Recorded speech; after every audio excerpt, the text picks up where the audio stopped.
போதையின் பாதையில் போகாதீர்கள். இங்கே பாருங்க போதை. அந்த பெண்மனுடைய முகத்தை காட்ட விரும்பலை. ஃபுல் போதை. காலையிலே 8 மணி ஃபுல் போதை. திருச்சி சாலை இது, தேசிய நெடுஞ்சாலை இது. பாருங்க, போதையின் பாதையில் போகாதீங்களா அப்பா கேட்டுங்க. திராவிட மாடலில் இது வருது. ஃபுல் போதைங்க.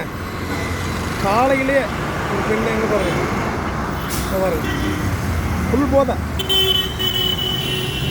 போதையின் பாதையில் போகாதீர்கள். திருச்சி தேசிய நெடுஞ்சாலை இது. பாருங்க, காலக்கொடுமை. காமராஜர் பல பள்ளிக்கூடங்களை நிறுவி படிக்க வச்சார் மக்களை. மற்ற சொல்ல திராவிட மாடலில் வருது இது. எவ்வளோ தைரியமாக திருச்சி சாலையில் ஒரு நெடுஞ்சாலையில் எப்படி போகிறாங்க பாருங்க. காலக்கொடுமை.